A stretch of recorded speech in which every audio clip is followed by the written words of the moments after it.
Abram, por favor, Juízes, capítulo 1. Nós vamos ler alguns versículos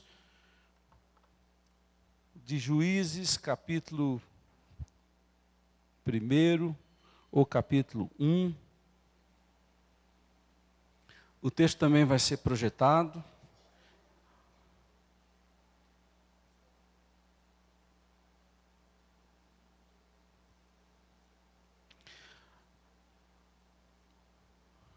A gente pode ler do versículo 12 ao versículo 15.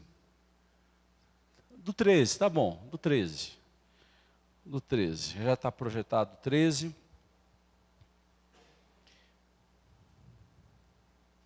Mesmo assentados como estamos, com atenção, reverência, façamos a leitura que diz: E disse Calebe: Darei minha filha Axa em casamento ao homem que atacar e conquistar Quiriate-Sefé.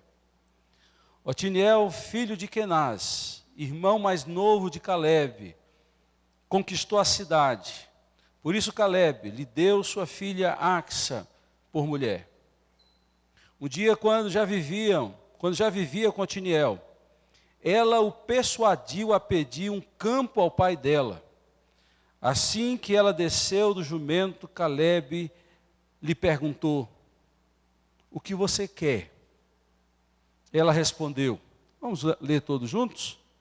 Dá-me um presente, já que o Senhor me deu terras no Neguebe, dá-me também fontes de água. E Calebe lhe deu as fontes superiores e as fontes inferiores. Que Deus abra o nosso entendimento para aplicar esse texto à nossa vida espiritual, porque há uma analogia, há uma relação muito forte com essa história, com o que acontece na dinâmica da vida espiritual de cada um em particular. Esse texto, ele tem muito a nos ensinar como inferência daquilo que acontece no nosso dia a dia como cristão e do estado da nossa vida espiritual e da nossa alma. Como fazer quando nós estamos abatidos, tristes, no sentido derrotados, sem desejo de adorar, sem desejo de servir? O que fazer quando a nossa vida está opaca, sem brilho, sem vigor? Esse texto tem muito a nos ensinar nessa linha, por esse caminho. Dois personagens aqui são muito importantes na história, não apenas nessa história, mas na história de Israel. Fala-se de Calebe. Calebe, ele é muito importante na história de Israel, porque ele é a exceção no que diz respeito à fé. Deixa eu tentar contar a história para vocês de uma forma muito sucinta. Quando o povo se avizinhava da terra prometida, Moisés escalou 12 príncipes, 12 homens de destaque, representantes de cada tribo, para conhecer a terra prometida, para entrar antes e ver os pontos fracos, os pontos fortes, para montar uma estratégia de conquista da terra prometida. O povo faz a tarefa, visita todos os lugares, mapeia a terra prometida e volta. Porém, 10 estão com um relatório pessimista, derrotista. 10 dizem assim: nós somos como gafanhotos aos olhos deles, porque eles são gigantes, intransponíveis, invencíveis, nós não vamos dar conta. Enquanto que Josué e Calebe, apenas esses dois, por isso que eu disse que ele era o componente minoritário dos 12. Eles têm um relatório completamente diferente. Eles dizem assim: nós vamos dar conta, porque Deus é conosco. Se Deus deu essa terra, Ele não nos traria à beira da terra para perder o que Ele havia prometido. Vamos acreditar. Porém, os pessimistas, os incrédulos, conseguiram convencer a maioria. E olhe bem, sempre consegue. Olhe bem, sempre consegue. Não tem argumento mais forte do que o argumento da incredulidade para o raciocínio humano. Para a alma humana, não. Para aqueles que vivem pelo que não se vê, não se toca, só a fé é o maior argumento. Mas aqueles que vivem no mundo natural, qualquer relatório pessimista é uma razão para enterrar tudo e desistir de tudo. E esses 10, maioria, conseguiram convencer uma nação de que eles não dariam conta. Mas Deus preservou a vida de Josué e Calebe. E Josué estava com saúde para receber a promessa que Deus havia dado a ele. Ele constitui família e tem essa filha chamada Axa. Há uma divergência quanto ao significado do nome Axa. Alguns dizem que Axa é o significado de uma pulseira. Eu não sei se é pulseira, aí nessa área eu sou fraco. Aquilo que as mulheres colocam na perna, como se fosse uma pulseira tornozeleira. Olha, está vendo? Sou péssimo nisso. Axa provém dessa tornozeleira que as mulheres usavam. Porém, a melhor interpretação, no meu entendimento, parte do significado da palavra axa ligada à rocha. Tanto é que quando você vai na plataforma onde havia o templo de Jerusalém, você vai encontrar 2 mesquitas, e uma delas é Al-Aqsa, a rocha. Esta é a melhor tradução, na minha opinião, para Axa, rocha. E eu vejo nessa mulher essa característica de rocha, firme, forte, diante das tribulações da vida, diante dos desafios, diante de tudo que parece inalcançável, está essa mulher como rocha. Só poderia ser filha de Calebe, aquele homem de fé ousada, aquele homem que continuou confiando em Deus. Axa, da mesma forma, era uma rocha. E ela desce do cavalo depois que casou com Otiniel. Otiniel veio a ser o primeiro juiz de Israel. Também veio a ser importante para a história de Israel. Mas eu quero me deter na relação pai e filha. O pai Calebe e a filha Axa. É impressionante o que acontece nesse texto se nós formos pensar do ponto de vista pai e filha. Ou relação paternal é relação filial. E aqui está um modelo que nós devemos aprender na relação pai e filha e aplicar na nossa relação pai do céu e nós, seus filhos. A nossa relação com Deus é sobretudo uma relação de pai e de filho. É algo construído na intimidade e no amor recíproco, sendo que o amor dele é incomparável ao nosso. Mas ele exige de nós amor, antes de exigir obediência. Amarás o Senhor teu Deus de todo o teu coração, com todas as tuas forças, com todo o teu entendimento. Deus quer o nosso amor antes da nossa obediência, porque quem ama obedece. Ele quer o nosso amor. E essa relação de amor cria intimidade. A atitude de Axa é uma atitude que nós devemos copiar. Por quê, queridos? Ela chega para o marido, vai lá, peça para o seu tio, porque Otiniel era sobrinho de Calebe. Era um casamento entranhado na família. Então era primo com primo ali casando. Ela tinha uma certa liberdade e ela deu uns acostos lá no Otiniel. Otiniel afrouxou. Vou não. Ela disse, eu vou porque eu tenho coragem, eu sou o que veste calça nessa casa. Desceu do cavalo e vai para o pai e disse, dá-me um presente. Deste-me terra seca, ou deste-me terra no Neguebe, o deserto do Neguebe. Dá-me também fontes de água. Ela tem liberdade de fazer esse pedido ao seu pai. Ela sabe do que precisa, por isso pede. E ela sabe que seu pai ouviria, poderia dar ou não. Mas ela tem liberdade de pedir ao seu pai. Há uma relação entre eles que permite o achegar, que permite o pedir, que permite o aproximar. A Axa não é apenas uma filha desaforada. A Axa é uma filha que confia no amor do seu pai. A Axa é uma filha que sabe que tem liberdade para estar na presença do seu pai. Agora, se ela visse o seu pai, se o relacionamento dela com seu pai fosse um relacionamento de medo, de instabilidade emocional, ela sairia chorando até a casa dela, porque ela iria querer que o pai adivinhasse o que estava na mente dela. Tem muita gente que é assim. Isso é tormento para a sua vida.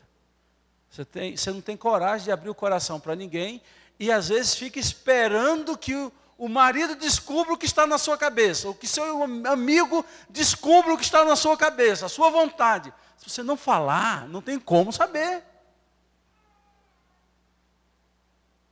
E eu vou apanhar hoje de todo jeito, então que apanho com categoria. As queridas irmãs são especialistas nisso. A mulher tem essa tendência de querer que o marido descubra o que está na cabeça dela. Mas a Axa não, a Axa tem liberdade para se aproximar do seu pai e colocar para o seu pai a sua necessidade. O Salmo de número 2 tem um ensinamento maravilhoso, em que Deus fala assim: pede-me e te darei as nações por herança. Pede-me. Porém, muitas pessoas têm medo, receio de se aproximar diante de Deus, porque não cativaram intimidade com Deus e se acham indignas de se aproximar de Deus. É por essa razão que o autor aos Hebreus vai dizer: apresentemos com ousadia perante o trono da graça. Entre como filhos na presença de Deus. Peça aquilo que está no seu coração, porque Ele vai saber dizer não, e também vai saber dizer sim. Nesse episódio histórico, nós vimos aqui um pai que ouve o pedido da sua filha, e que dá muito mais, muito além do que a filha pediu. Se ela ficasse com cerimônia, se ela ficasse com receio, com medo, ela não iria receber. Então, duas coisas nós já estamos aprendendo aqui. A vida espiritual potenciará a nossa vida de oração. Ou seja, a nossa relação com Deus, o nosso amor a Deus, a nossa intimidade com Ele, vai dar liberdade para me aproximar diante dEle, para receber um não, sim. Independente do não e do sim, eu vou estar alegre e bem na presença do meu Pai. Construa a imagem de um Deus de amor na sua mente, para você se aproximar diante dEle, com ousadia, com liberdade, com coração leve. Senão, você não vai construir um diálogo com Deus. Uma vida de conversa, de aproximação com Deus. A vida de oração precisa de uma vida de intimidade. Para que quando você se apresente e peça, você peça como filho.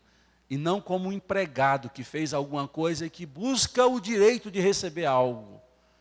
Feliz é aquele que entende que direito não temos para exigir nada de Deus. Dependemos da graça total dEle. Mas Ele pede como filho. E tudo muda. Porque sabe que pai faz de tudo para abençoar um filho que está necessitado, carente e precisando. Quem é pai sabe disso. Quem é pai sabe dos sacrifícios que somos capazes de fazer para ajudar um filho, para estender a mão a um filho e para fazer com que ele chegue mais adiante. Uma outra coisa que nós aprendemos nessa história é que Deus nos surpreende sempre mais. Sempre mais. Ela pede fontes, Ele dá as superiores e as inferiores. Ele dá muitas fontes de água para aquela filha que havia recebido terra seca. A preocupação dela é uma preocupação que deve nortear a nossa vida espiritual, queridos. Preste atenção, se você ainda não prestou atenção até aqui. Guarde agora no seu coração. Há muitos que acostumam, eu não digo contentaram-se, porque ninguém, em sã consciência, se contenta com a vida de terra seca. Uma vida espiritual sem produtividade, sem verdor. Quem aqui pode se contentar de viver uma vida medíocre? Eu sempre faço uma diferenciação. Que o seu estágio final seja uma vida de superficialidade, mas nunca de mediocridade, sem relevância. Mas a vida de terra seca é pior do que a experiência medíocre.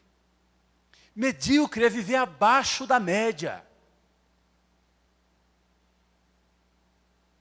Agora, uma vida de terra seca é uma vida desértica. Você não vê semente germinando em terra seca. Você não vê grandes plantas ou grandes árvores em terra seca. Falar em fruto é cogitar sobre o impossível. O sol reina, matando e secando. E tem muitos cristãos que, infelizmente, estão morrendo, sucumbindo no deserto da vida espiritual, porque fugiram da rota. Fugiram do oásis. Estão distantes do plano e da vontade de Deus. Por isso que a realidade é de terra seca. O Salmo 1, ele tem que ser o primeiro porque ele ensina que a vida daquele que tem comunhão com Deus é diferente da vida do ímpio, porque ele é como o quê? Árvore. Plantada onde? Eu não ouvi direito. Junto a ribeiros de água. Localização estratégica. Localização estratégica. Junto a ribeiros de água. E vai descrevendo que a folha não murcha. E no devido tempo dá o seu fruto. Nós também hoje, na classe de batismo, que eu e o pastor José nós estamos dando pela manhã no domingo, nós estávamos falando sobre santificação. Esse processo de amadurecer e crescer para nos parecer com Cristo, nas suas atitudes, gestos e ações. E nós falamos que se a gente não cuida da nossa vida espiritual diariamente, a gente só cuida no domingo, a gente vai ser como um fogão a lenha. Você tá ali cansado espiritualmente, você chega na igreja cansado espiritualmente, sem alegria, sem vigor, aí vem um louvor, você está assim meio animado, você não sabe se fica, se vai embora, aí vem um irmão, conta um testemunho, você fica assim já animado um pouquinho, aí vem um hino, aí você canta desanimado, aí vem um pastor e diz, vamos cantar direito, aí você toma jeito, levanta e canta direito, com exceção das mulheres que ficaram devendo, depois a gente vai cantar, e elas vão reparar. Aí ouve a palavra, sai daqui animado, mas segunda-feira, terça, o sol já levou tudo. O ideal é que a gente cuide da nossa vida espiritual todos os dias da semana, para que quando a gente chegue na igreja com os irmãos, o nosso coração já esteja aquecido.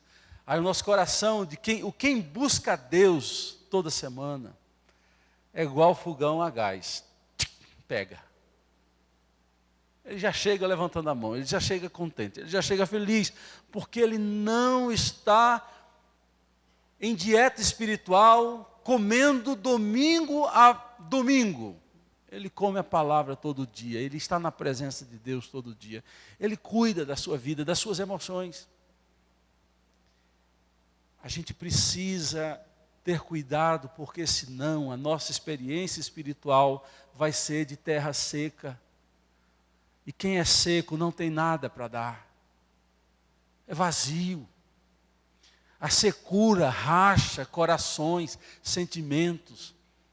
Tem gente que é triste, ressentida, ressecada espiritualmente, porque não há mais nenhum frescor, não tem água ali mais.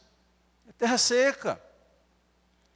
Há muitas pessoas que têm doenças na alma que repercutem no corpo, são somatizadas no corpo, porque a realidade espiritual é de terra seca. Não há alegria, não há paz, não há fé, porque é terra seca. Terra seca não produz nada, queridos.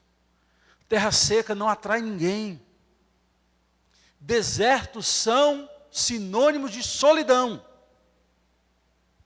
É no deserto, o caminho que a gente escolhe do deserto é o caminho da morte.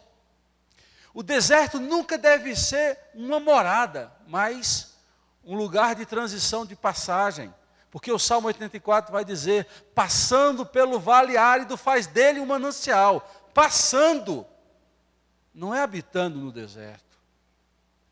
Nós precisamos tomar uma decisão de não viver uma realidade espiritual semelhante à de terra seca. Não se contentar, não se acomodar de viver uma vida abaixo da linha da mediocridade. É preciso que nós hoje queiramos mais de Deus. E ao querer mais de Deus, você vai orar. Como Axa fez, aquela rocha. Casou, chegou em casa, não, aqui não tem água, não dá, não tem como viver sem água. Vocês lembram de João capítulo 7? Jesus vai dizer, aquele que crê em mim, do seu interior fluirão rios, plural, rios de água viva. Aí está aí você seco, vazio. Quem crê em mim, do seu interior fluirão rios de água viva. A festa dos tabernáculos era uma festa muito importante para o judeu, porque era uma festa que lembrava do tempo da peregrinação do deserto em direção à terra prometida, e era um tempo especial para pedir chuvas a Deus. Jesus, ele participou de uma das festas de tabernáculos. E houve um episódio muito interessante na festa de tabernáculos. Em um daqueles dias, dos 7 dias da festa do tabernáculo, o sumo sacerdote saía com um vaso de ouro cheio de água. E ele saía em procissão, ele saía do templo, vinha em procissão, porque havia um lugar determinado dentro da cerimônia, onde a água deveria ser jogada. Porque tudo aquilo era um cerimonial que representava o pedido por chuva, pela bênção de Deus na terra. E quando o sacerdote vem, ele toma o local onde a água seria derramada e ele diz, aquele que tem sede, venha a mim e beba. Note, a vida espiritual toda é repleta de significados com a figura da água. E tem muitos que ainda querem insistir de viver uma vida sem água, vazia e seca. Nós precisamos construir um relacionamento em que a nossa vida com Deus seja fértil, seja irrigada, que haja verdor, frutos. João capítulo 15, Jesus vai contar que o Pai é o agricultor, Ele é a videira verdadeira e nós somos os ramos. Como diria o Bruno, os ramos.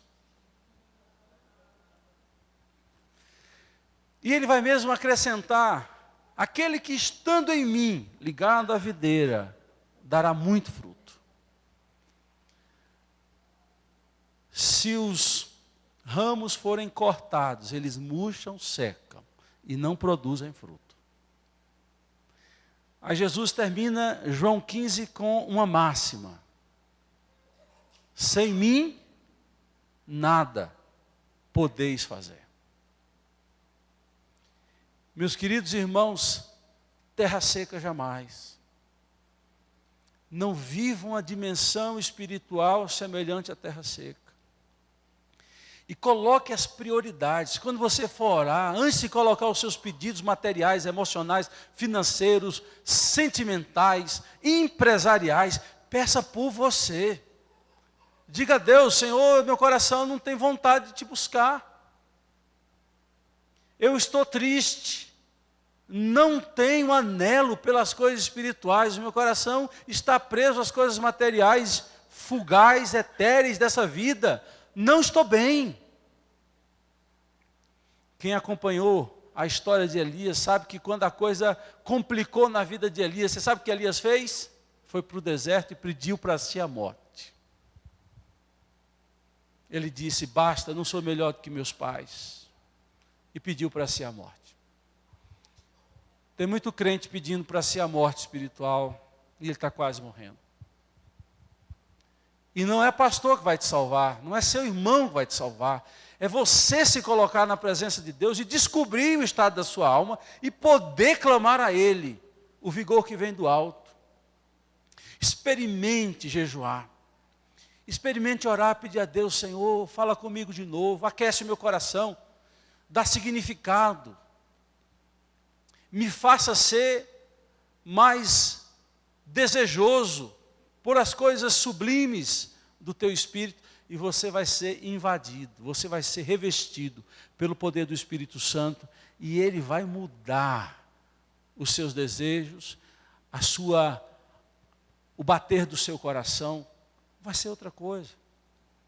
Peça fonte de água. Quando Axa pediu: dá-me água, deste-me terra, deste-me propriedade. Mas o que é terra sem água, meu pai? E o pai dá as fontes superiores e as fontes inferiores. Eu não vou cair na cilada de tentar interpretar e ver um significado nas fontes superiores e inferiores, porque se a gente for pegar um significado ao pé da letra, nós vamos errar. Porque as melhores fontes são as inferiores, não são as superiores. São aquelas que estão no sopé de uma montanha. O geógrafo, estou certo? Ou não? Geólogo. Ele vai fazer a sondagem. E as baixadas, naturalmente, elas recolhem mais água. Em alguns casos, em lugares mais altos tem água, mas normalmente são nos lugares mais baixos que você vai encontrar mais água. As fontes de água inferiores, elas produzem mais água. E para chegar nas fontes inferiores, a gente tem que descer. Então, aí sim tem uma lição. Se a gente quer ser verde, se a gente quer produzir, se a gente quer produzir sombra para aqueles que sofrem nesta vida, nós temos que descer. Nós temos que cuidar do nosso coração, humilhar. E nesse ato de humildade do nosso coração, aí Deus injeta água em nós. Aí Deus faz um projeto de gotejamento na nossa vida. E a gente é capaz de produzir no deserto. Esse é o grande milagre quando você vai em Israel. Israel pega um deserto e transforma o deserto em uma grande plantação.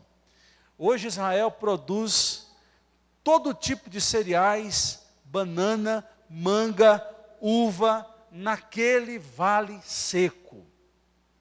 Israel foi o protagonista na mudança dos projetos de irrigação, porque ele criou a irrigação por gotejamento, por gotas.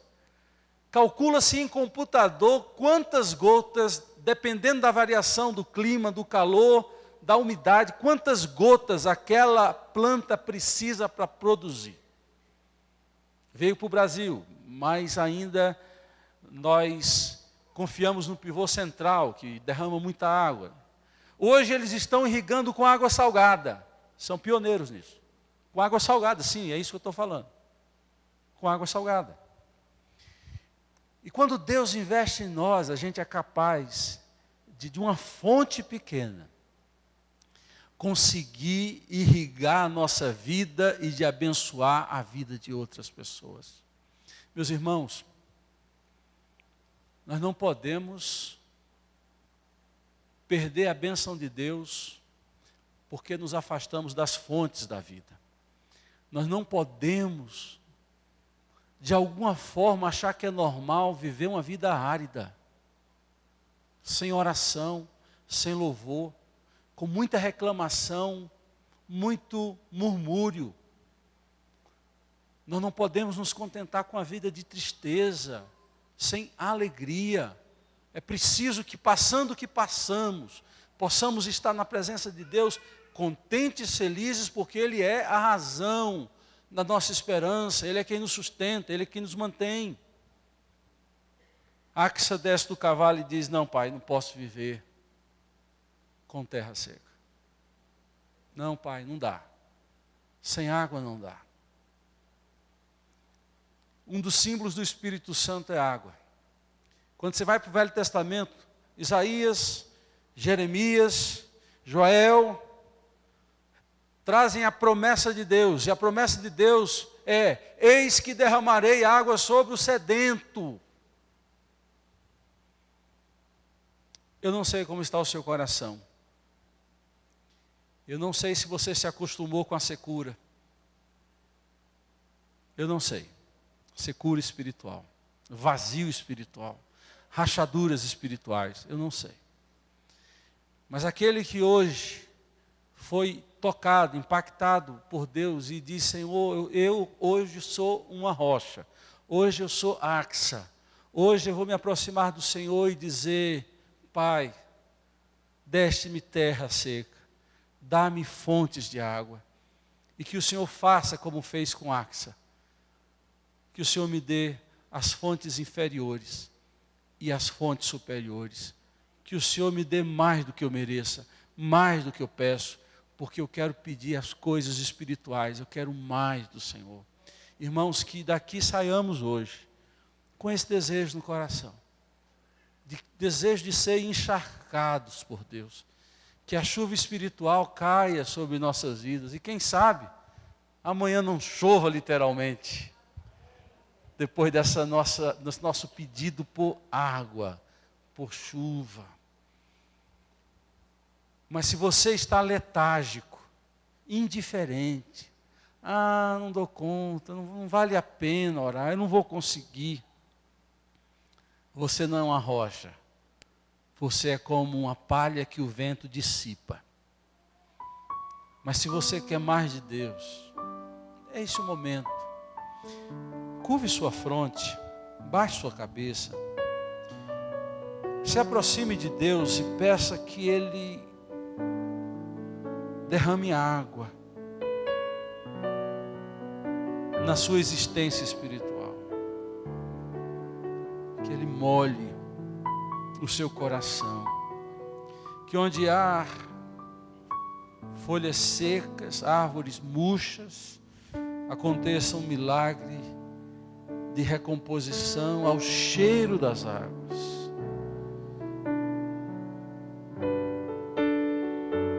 Tem um momento de oração, você e Deus.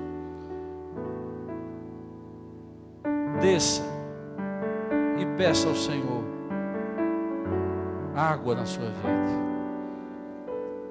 Que o Espírito Santo te encha de água. Que haja na sua vida o frescor, o verdor, os frutos de uma vida que tem terra, mas que não é mais seca, porque foi encharcada pela água de Deus.